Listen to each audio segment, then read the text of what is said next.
First, thank you everybody for coming. Really appreciate you. First, number one thing is camp is going phenomenal. We're in a really, really good place. Getting callous, as we like to say around here, having a physical camp, but also having fun too. Competition is at an all-time high.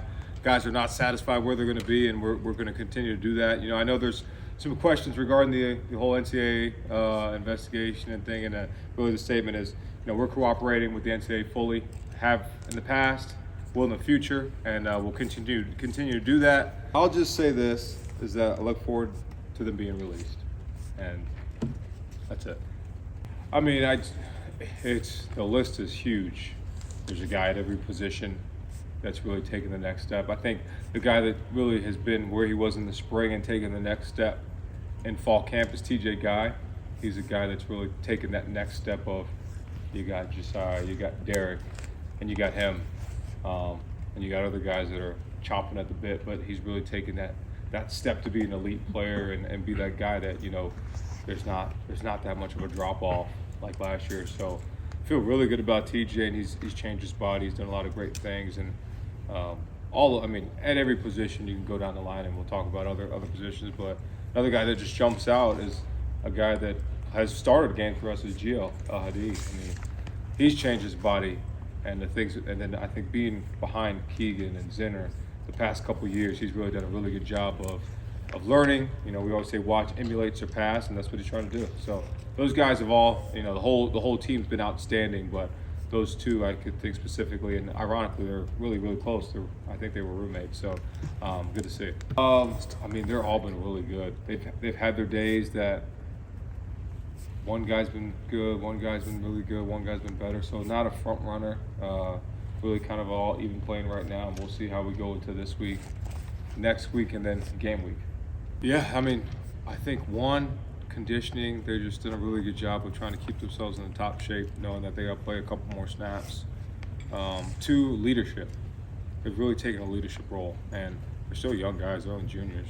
You know, you say that's upperclassmen, but you know, we've been dealing with fourth and fifth and six-year guys. So to watch those guys be leaders amongst their group and keep the standard where it is, they've done a really good job. So that's where I'd see the really growth. And from a fundamental aspect, Coach Esposito's done an outstanding job from their hands, their pad level, their feet, and all those things are going to keep coming. But from a leadership standpoint, that's where they've really taken the next step. No, I mean, could be the week of, could be the day of the game. You know, I think we'll see.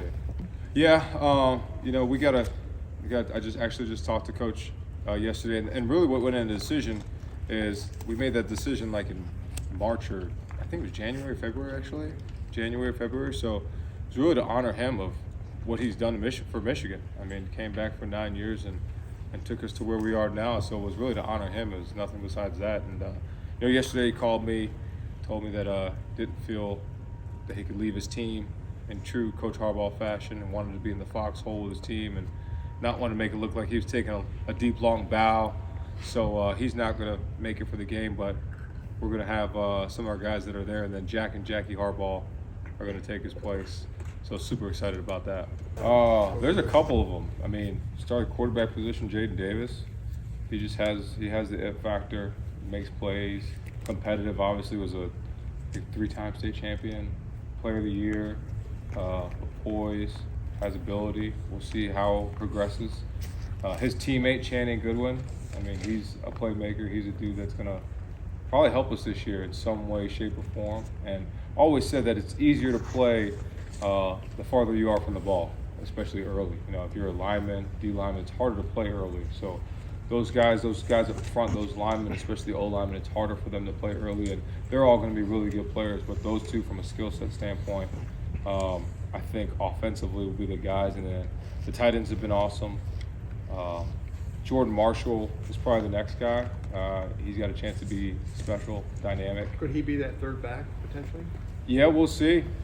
Ben Hall is, you know, having guys like Jordan Marshall in the room will make you play fast and physical. And Ben Hall has played all of 230 pounds he is, so he's run physical, fast. So super excited where he, you know, how he's hitting and how he's gaining momentum. And then on the defensive side, Dominic Nichols is probably the guy that jumps out the most as a freshman. That's really, you know, because he's been here in the spring, and he came here, and he's been in the fall, so he's a guy that I think as a freshman got a chance, and then probably one more guy is Cole Sullivan.